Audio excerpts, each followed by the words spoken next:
The first thing you need to know about betrayal is that it doesn't announce itself with trumpets and fanfare. It creeps in through the cracks like water damage, rotting the foundation while you're upstairs watching television, thinking everything's solid.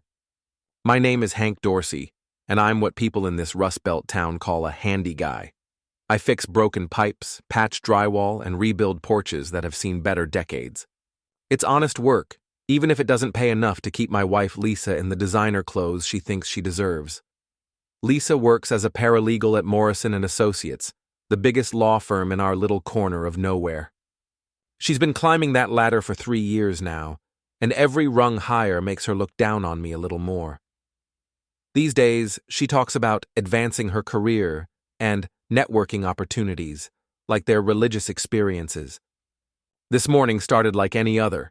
I was in the kitchen nursing black coffee that could strip paint when Lisa swept in wearing a skirt that cost more than I make in a week. Her blonde hair was pulled back in that severe bun she thinks makes her look professional. To me, it just made her look like she was trying too hard. "Don't forget to fix the bathroom faucet today," she said, without looking at me, scrolling through her phone like it held the secrets of the universe. "Already on the list," I replied, watching her reflection in the toaster.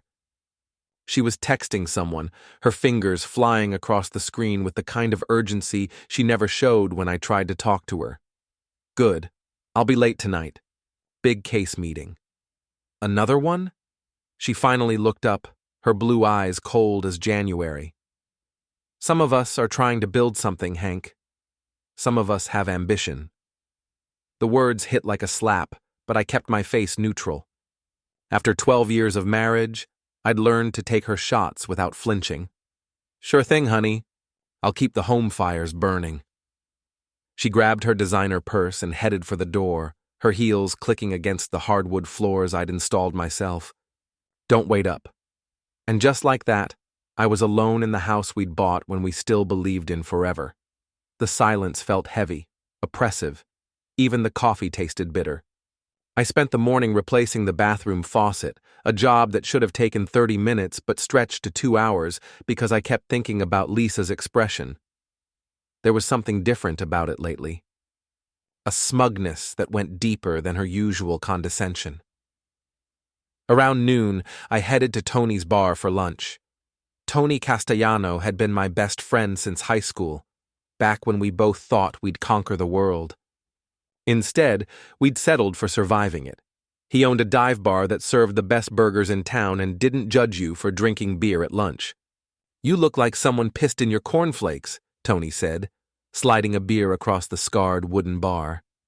He was a big man with graying hair and hands that had seen their share of fights. Just thinking. "That's your first mistake right there."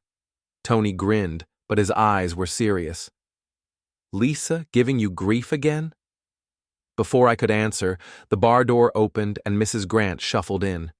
She was our next-door neighbor, a 70-something widow who knew everyone's business better than they did themselves. She ordered her usual gin and tonic and settled onto the stool next to mine. "Afternoon, Hank," she said, her voice carrying that particular tone that meant she had gossip to share. "Saw Lisa leaving early this morning, all dressed up." "Work meeting," I said automatically. Mrs. Grant made a humming sound that could have meant anything.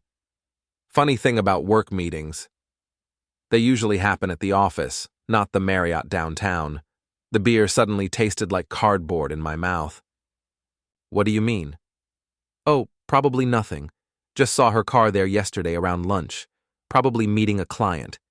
She sipped her gin with theatrical innocence. "Though that Bill Marston fellow was there too. You know, her boss? The one with the fancy Porsche." Tony shot me a look, but I kept my expression neutral. Bill Pumper Marston was a partner at Lisa's firm, a smooth-talking snake in expensive suits who drove a red Porsche like it was the extension of his ego. He was also married with 2 kids. "Small world," I managed. Mrs. Grant nodded sagely. "Gets smaller every day." I finished my beer in silence, my mind racing. Lisa had been working late more often, coming home smelling like expensive cologne that definitely wasn't mine. She'd been secretive about her phone, taking calls in the other room and texting at all hours. The pieces were starting to form a picture I didn't want to see. That evening, Lisa came home at almost midnight, her lipstick gone and her hair slightly mussed. She claimed exhaustion and went straight to bed without so much as a goodnight kiss. I lay awake beside her, listening to her breathe, wondering when my wife had become a stranger. The next morning brought the first real evidence. I was doing laundry when I found them, a pair of men's boxer shorts mixed in with Lisa's delicates. They weren't mine. They were silk, expensive, with a monogram that made my blood run cold. B.M. Bill Marston. I stood in our laundry room, holding another man's underwear, feeling something cold and hard settle in my chest. It wasn't just anger, though that was there. It was the crystalline clarity that comes when the last illusion falls away and you finally see the truth. My wife was cheating on me with her boss. But here's the thing about being underestimated your whole life. People forget you have a brain. They see the work clothes and the calloused hands and assume you're simple. Lisa had made that mistake. So had Pumper Marston. They were about to learn just how wrong they were. The thing about being a handyman is that you develop certain skills. You learn to be observant, to notice when things don't fit quite right. You become good at solving problems, even when you don't have all the pieces. And sometimes, you learn to be invisible. Over the next 3 days, I watched my wife with new eyes. I cataloged every lie, every excuse, every small betrayal. Lisa thought she was being clever, but she was sloppy, arrogant. She'd gotten comfortable in her deception. On Thursday morning, she announced another late meeting with a client. I nodded and kissed her cheek, playing the role of the oblivious husband while memorizing the scent of unfamiliar cologne on her skin. "Don't wait up," she said, the same words she'd been using for weeks. Wouldn't dream of it. An hour after she left, I was in my truck, following her silver BMW through downtown traffic. I felt ridiculous, like a budget private investigator in a bad movie, but I needed to see it for myself. She drove straight to the Marriott, just like Mrs. Grant had said. I parked across the street and watched her walk into the lobby, her hips swaying in a way that used to be just for me. 10 minutes later, Pumper Marston's red Porsche pulled up to the valet stand. He stepped out like he owned the world, his silver hair perfectly styled, his suit probably costing more than I made in a month. He was handsome in that artificial way that money can buy, all capped teeth and gym-sculpted muscles. At 42, he was trying hard to look 35. I sat in my truck for 2 hours, watching the hotel entrance, feeling my marriage die 1 minute at a time. When they finally emerged, Lisa's hair was down and her lipstick was fresh. They stood close together in the lobby, his hand on the small of her back, in a gesture that spoke of intimate familiarity. I snapped photos with my phone, my hands surprisingly steady. Evidence. That's what this was now. Not heartbreak, not betrayal. Just evidence. They kissed goodbye in full view of anyone who cared to look, and I got that on camera too. Then Pumper walked Lisa to her car, opened her door like a gentleman, and watched her drive away before getting into his Porsche. I followed him. Pumper drove to an upscale gym across town, the kind of place where membership cost more than most people's rent. I watched him park and head inside, probably to work off the guilt with some cardio. Or maybe he felt no guilt at all. Some people were built that way. I sat in the parking lot, staring at his Porsche, and felt something dark and satisfying unfurl in my chest. Pumper Marston thought he was untouchable, protected by money and position, and the assumption that regular guys like me would just take it. He was wrong. I drove to the hardware store and bought a small bag of frozen shrimp and a roll of duct tape. Then I went back to the gym and waited for my moment. The parking lot was busy enough that I could work without being noticed, but not so crowded that I couldn't move freely. I approached the Porsche like I belonged there, like I was just another gym member heading to his car. The valve stems on all 4 tires came off easily with a small tool I kept in my pocket. The air hissed out slowly, quietly.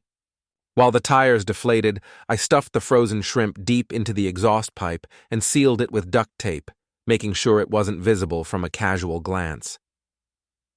The whole operation took less than 5 minutes. I left a note under his windshield wiper. Hank was here. Then I drove home and waited. Lisa came back around 11, humming softly to herself as she got ready for bed. She was in a good mood, relaxed in a way I hadn't seen in months. Satisfied. "How was your client meeting?" I asked from the bed. "Oh, tedious, but necessary." She smiled at herself in the mirror as she brushed her hair. "We're making real progress on the case." "That's great, honey. I'm proud of you." She glanced at me in the mirror, and for just a moment, I saw something that might have been guilt flicker across her face. But it was gone so quickly, I might have imagined it. "Thanks, Hank. That means a lot." The next morning, my phone rang at 7:30. The caller ID showed Pumper's office number. "Hank? This is Bill Marston. I think we need to talk."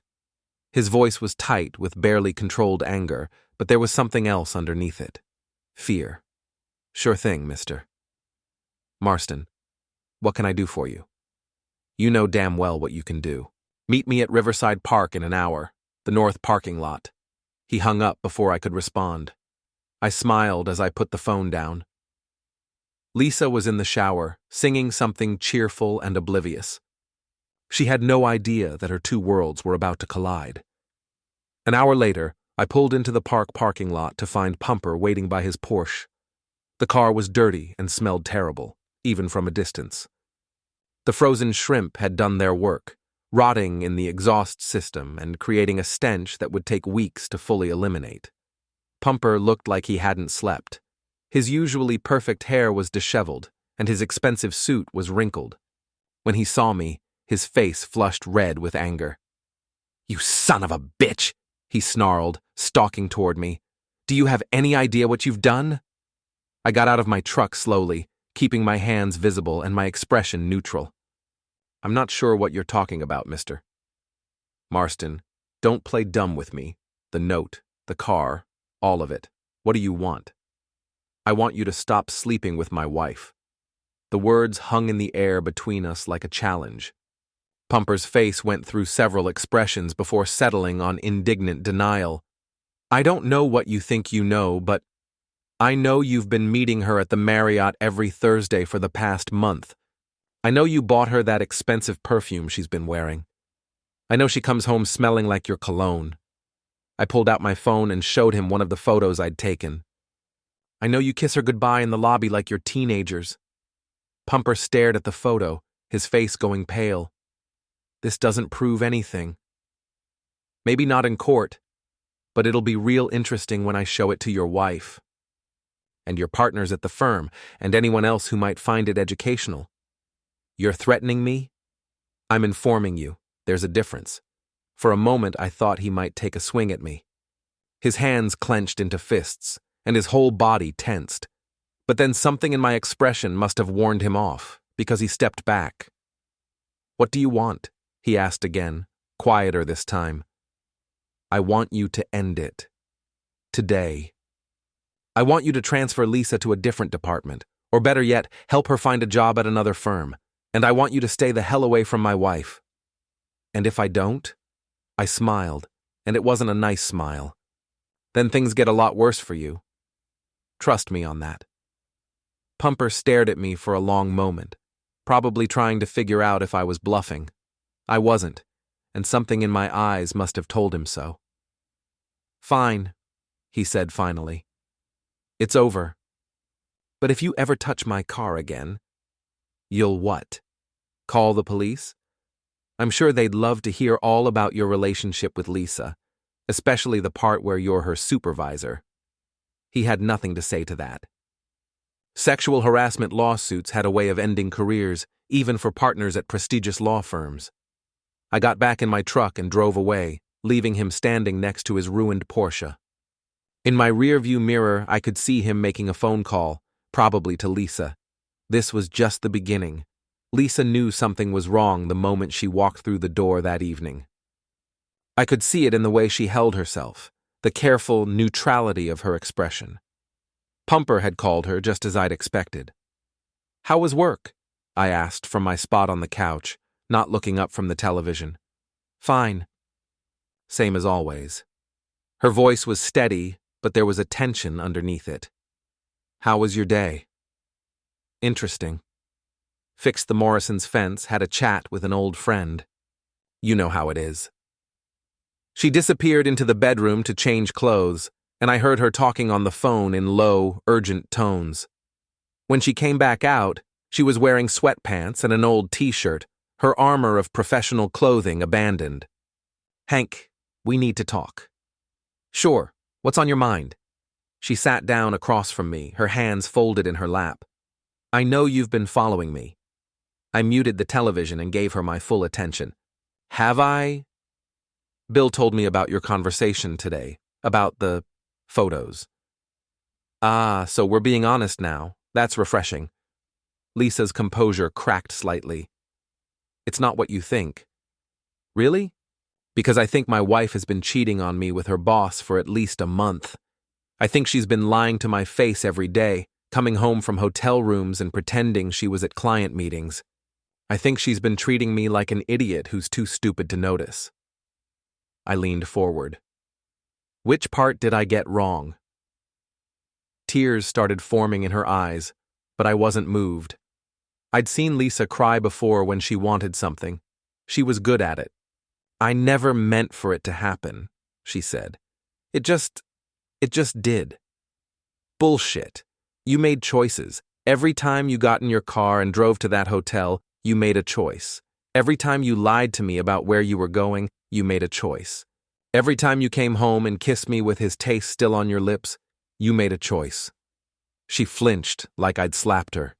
"You don't understand the pressure I'm under at work. The expectations, the competition. Bill understands that world in a way you never could. So this is my fault?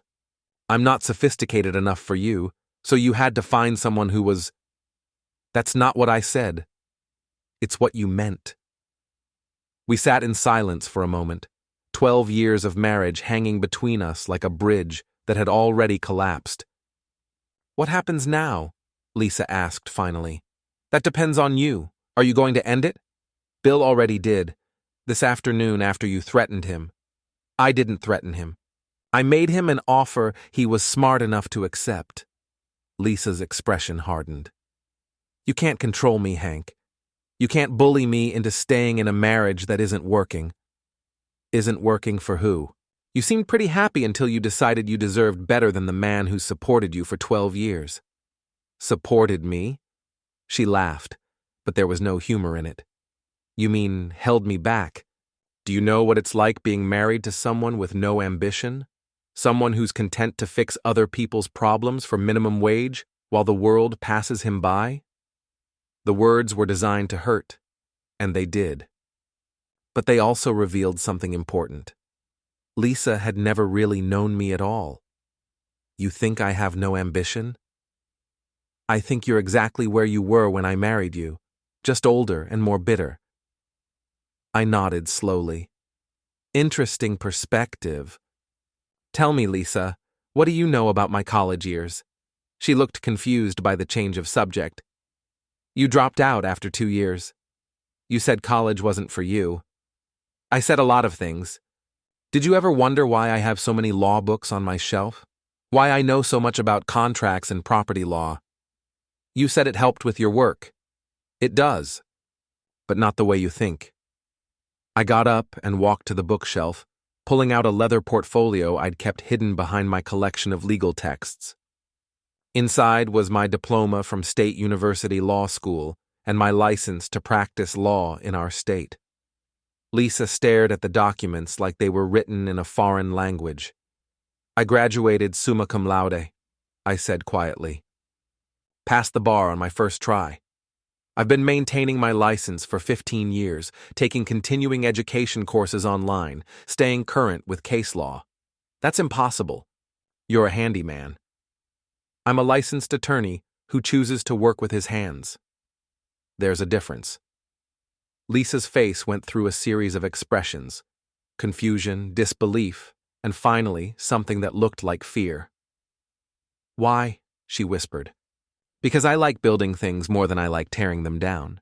Because I'd rather fix what's broken than profit from other people's misery. Because I thought I'd married someone who would love me for who I am, not what I could provide. But if you're a lawyer, why didn't you ever practice? Why didn't you tell me? I was going to. When we first got married, I thought about opening a small practice, maybe doing real estate law, or helping people with wills and contracts. But you seemed so happy with your regular, predictable husband. You bragged to your friends about how down-to-earth I was, how I was nothing like those sleazy lawyers you worked with. Lisa's mouth opened and closed without sound, so I kept quiet. I let you think you were the smart one, the ambitious one, the one with all the potential. I supported your career, encouraged your dreams, and pretended to be exactly what you thought you wanted. Hank, But here's the thing, Lisa. I may have been content to let you underestimate me, but I never stopped paying attention.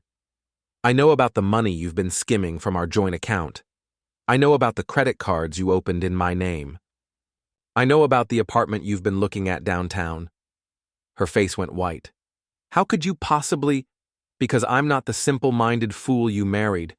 I'm a lawyer who's been watching his wife plan to destroy him, and I've been documenting everything. I pulled out another folder, this one thick with bank statements, credit reports, and printed emails. You want a divorce, Lisa? Fine. But you're not going to take me to the cleaners while you do it. You're not going to claim I was abusive or neglectful.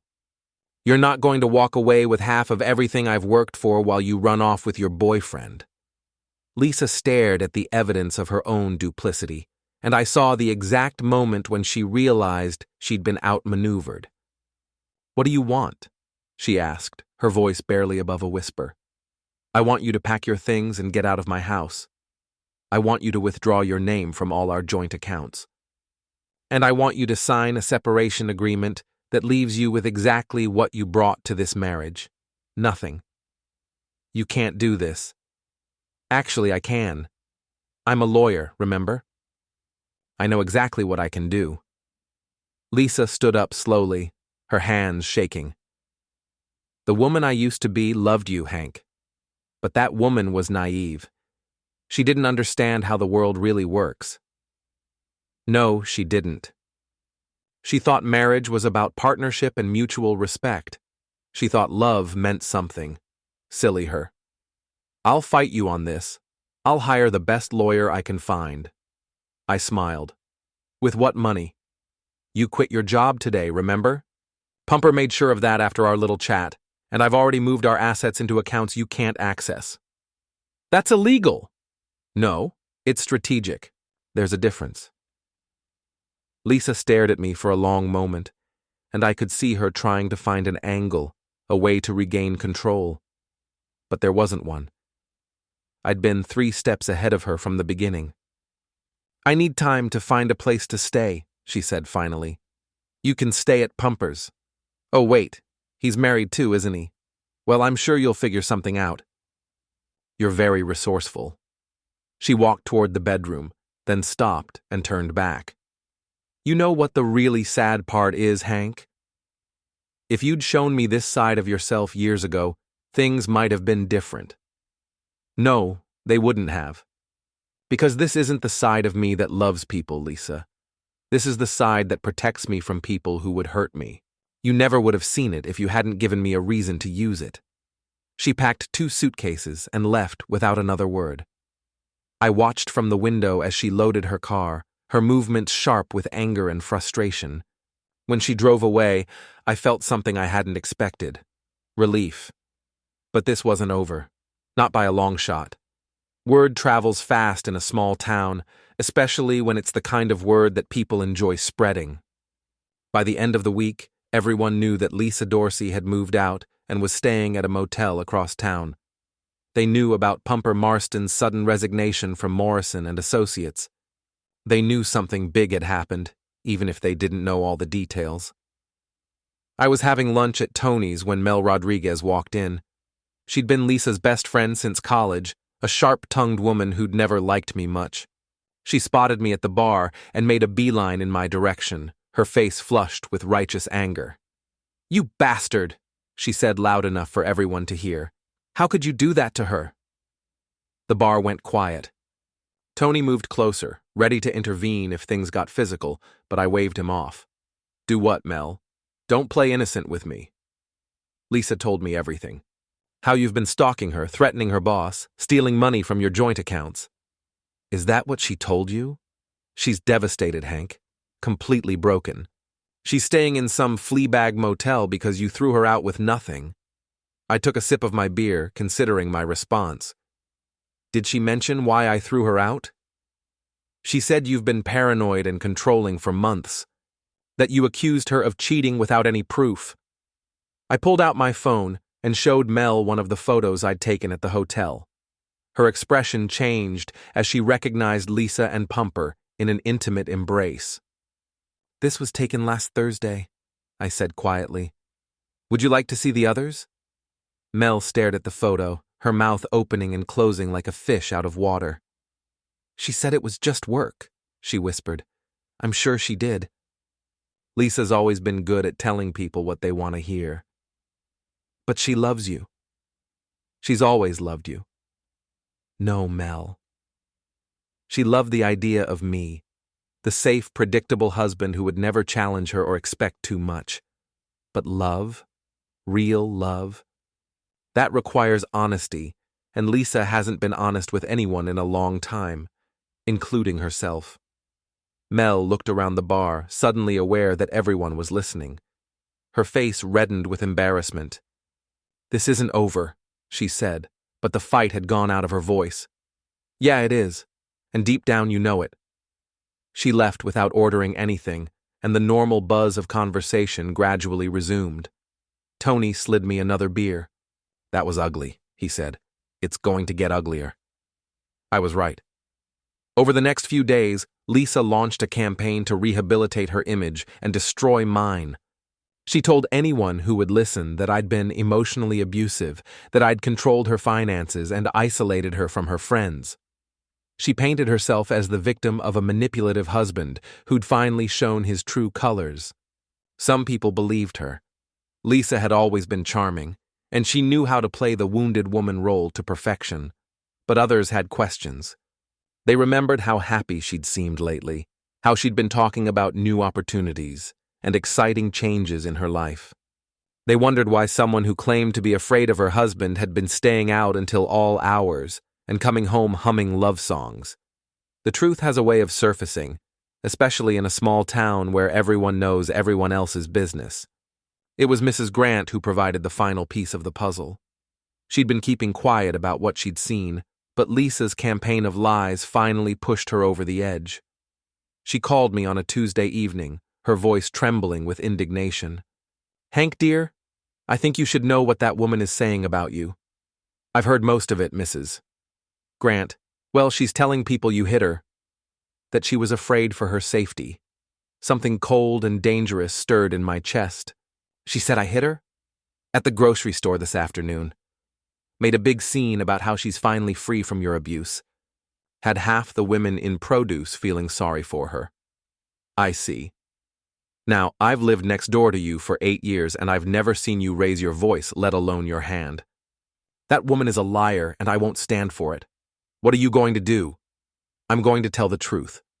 About what I saw at that hotel, about the nights she came home late, about that fancy car that's been parked in your driveway when you weren't home. People deserve to know what really happened." "Mrs. Grant, you don't have to." "Yes, I do. A man's reputation is all he has, and I won't let her destroy yours with lies." She hung up, and I sat in my empty house, feeling the walls of Lisa's deception beginning to crumble around her. The next morning I got a call from Dave Morrison, the senior partner at Lisa's former law firm. "Hank, I think we need to talk." Can you come by my office this afternoon? What about? Lisa's been making some serious accusations. I'd like to hear your side of the story. Morrison and Associates occupied a restored Victorian mansion downtown, all polished wood and expensive furniture designed to impress clients. Dave Morrison was a man in his 60s with silver hair and the kind of presence that commanded respect. He'd built his practice from nothing and had a reputation for fairness that had served him well over the years. He received me in his private office, gesturing for me to take a seat across from his massive oak desk. "I'll get straight to the point," he said. "Lisa came to see me yesterday. She's claiming that Bill Marston sexually harassed her and that when she refused his advances, he conspired with you to have her fired." I almost laughed. "That's creative." "She says you've been abusing her for years and that Bill was trying to help her escape from you when you threatened him." "What did Pumper say about all this?" Morrison's expression darkened. "Bill's not saying anything. He cleaned out his office and left town 3 days ago. Didn't even give notice. Interesting timing. Lisa wants to file a lawsuit. Sexual harassment, wrongful termination, conspiracy. She's asking for damages in the high 6 figures. I leaned back in my chair, studying Morrison's face. "What do you think of her story?" "I think it's bullshit, but I also think she believes she can make it stick." "She can't." "How can you be so sure?" I pulled out my phone and showed him the photos I'd taken at the hotel. Morrison studied them carefully, his expression growing grimmer with each image. "How long?" he asked. "At least a month, probably longer." They weren't exactly discreet about it. "Do you have more evidence?" I opened my briefcase and laid out everything I'd collected. Hotel receipts, credit card statements, phone records, even a few text messages Lisa had carelessly left where I could see them. Morrison examined each piece of evidence with the thoroughness of an experienced attorney. When he finished, he leaned back in his chair and sighed. "She's going to claim you fabricated all of this. She can try. But she'll have a hard time explaining the hotel's security footage, or the testimony of the staff who saw them together, or the fact that Pumper ran like a guilty man the moment I confronted him." "You're very thorough for a handyman," I smiled. "I have my moments." Morrison studied me for a long moment. "There's something else going on here, isn't there? Something Lisa doesn't know about. Maybe. Care to elaborate?" I reached into my briefcase one more time and pulled out my law degree and bar certification. Morrison's eyebrows shot up as he examined the documents. "Well, I'll be damned," he said softly. "How long have you been practicing?" "I'm not. These days, I just maintain my license and fix people's houses." "But you could practice if you wanted to." "I could." Morrison handed back my credentials with something that looked like respect. "Lisa has no idea, does she?" "None whatsoever." "What are you planning to do?" "Whatever I have to do to protect myself. Lisa wants to play lawyer? Fine. Let's see how good she really is." Morrison was quiet for a moment. Then he started to smile. "You know, I've been practicing law for 35 years, and I've never seen anything quite like this." "Like what?" "A case where one side thinks they're playing chess, while the other side is playing 3-dimensional chess." I stood up and gathered my papers. "Lisa's always underestimated me, Mr. Morrison. It's going to be an expensive lesson." As I reached the door, Morrison called after me. "Hank, for what it's worth, I'm sorry about your marriage." "Thanks, but I'm not. Some things need to end before better things can begin." I left his office knowing that Lisa had just made the biggest mistake of her life. She'd declared war on someone she didn't understand, using weapons she couldn't properly wield. It was time to show her what a real lawyer could do. Lisa filed her lawsuit on a Friday morning, accompanied by a lawyer named Gerald Hoffman, who had a reputation for taking cases other attorneys wouldn't touch. The local newspaper ran a small story about it, carefully worded to avoid libel but clearly sympathetic to Lisa's version of events. By Monday morning, I had my response ready. I walked into the courthouse wearing my only good suit, carrying a briefcase that had been gathering dust in my closet for 15 years. The clerk's office was busy, but I waited my turn patiently, just another citizen dealing with the legal system. When I handed over my countersuit, the clerk's eyes widened as she read the first page. "Mr. Dorsey, you're representing yourself?" "That's right." She looked at the document again, noting the precise legal language and proper formatting. "Are you sure you don't want to hire an attorney?" "I am an attorney." I showed her my bar card, and she nodded with newfound respect. Word would spread quickly through the courthouse that the supposedly simple handyman was actually a member of the bar. By lunchtime, everyone would know, including Lisa. My countersuit was comprehensive and devastating. I sued Lisa for adultery, fraud, theft, and defamation.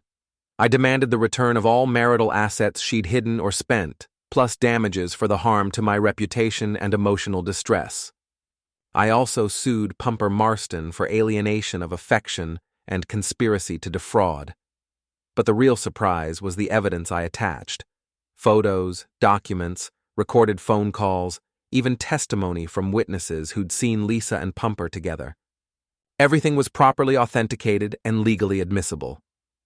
Lisa's lawyer called me that afternoon, his voice tight with barely controlled panic. "Mr. Dorsey, I think there's been some misunderstanding. My client had no idea you were an attorney." "I'm sure she didn't. Is she available to talk?" "She's processing this new information. Perhaps we could arrange a meeting to discuss settlement?" "I'm not interested in settling, Mr. Hoffman.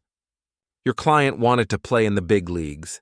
Now she gets to find out what that really means." "Mr. Dorsey, please be reasonable.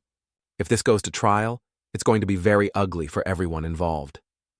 It's going to be ugly for Lisa and her boyfriend. I'm just going to be telling the truth." I hung up and went back to work. I had a deck to rebuild and a fence to repair, honest work that felt clean and satisfying after dealing with lawyers and lawsuits. That evening, Lisa showed up at my door. She looked terrible, her face pale and drawn, her usual confidence nowhere to be seen. "We need to talk," she said. "I think our lawyers should handle that." "Please, Hank. Just give me 5 minutes."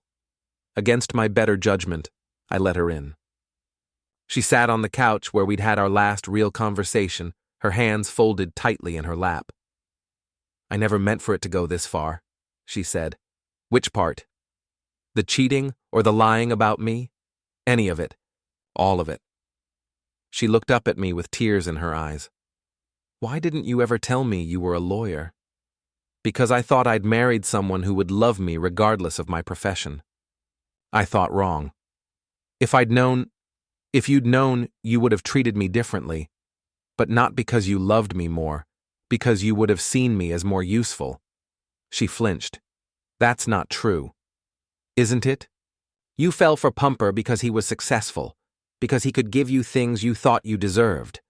If you'd known I could do the same thing, would that have changed how you felt about him?" Lisa was quiet for a long moment. "I don't know," she said finally. "Maybe. At least you're being honest now. What do you want, Hank? What will it take to make this stop?" "I want you to withdraw your lawsuit and publicly apologize for the lies you've told about me. I want you to admit that you cheated on me with Bill Marston and that I never abused you in any way." "And if I do that? Then I'll consider reducing the damages I'm seeking in my countersuit." "Consider?" "Lisa, you stole money from our joint. Accounts, you opened credit cards in my name. You told people I was abusive when you knew it wasn't true. Those things have consequences." She stood up slowly. "I can't do what you're asking. It would destroy what's left of my reputation.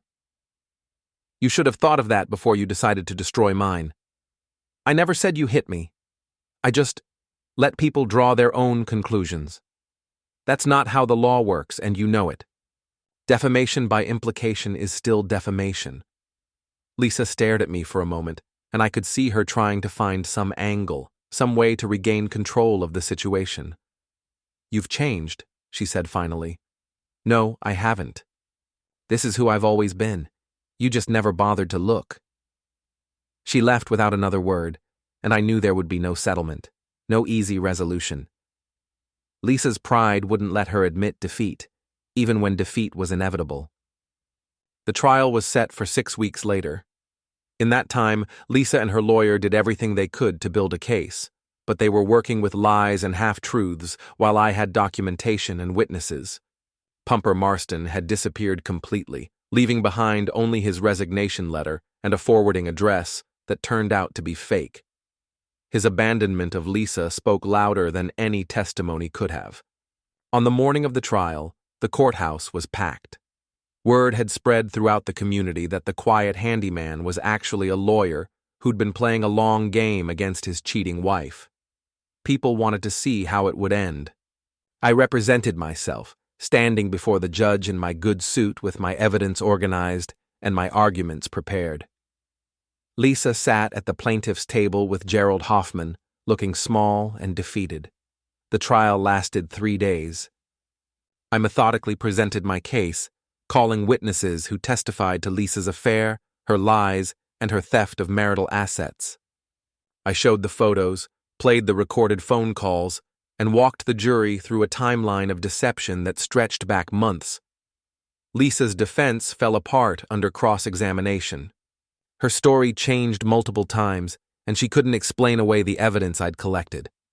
When I asked her directly if she'd ever had sexual relations with Bill Marston, she invoked her Fifth Amendment right against self-incrimination.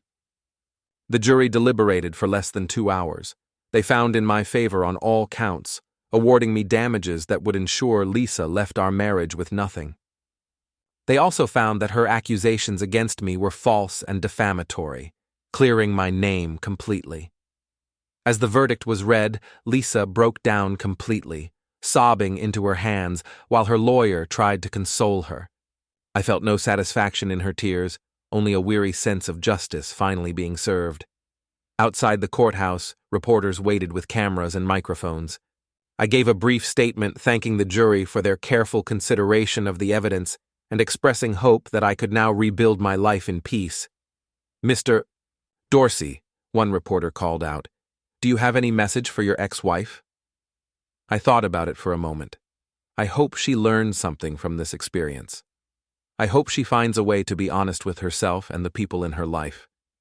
But mostly, I hope she leaves me alone.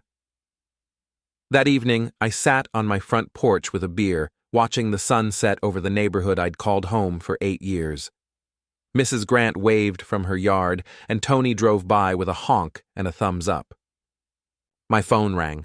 It was Dave Morrison. Congratulations, he said. Hell of a case. Thanks. I've got a proposition for you.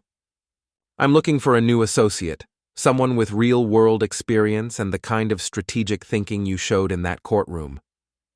Interested? I looked at my house, at the tools in my garage, at the honest work that had sustained me through the darkest period of my life. Thanks for the offer, Dave. But I think I'm exactly where I belong. Fair enough. But if you ever change your mind, the door's open. After I hung up, I sat in the gathering darkness and thought about the future. Tomorrow I would get up and fix someone's broken window or patch someone's leaking roof. I would work with my hands and solve problems and build things that would last.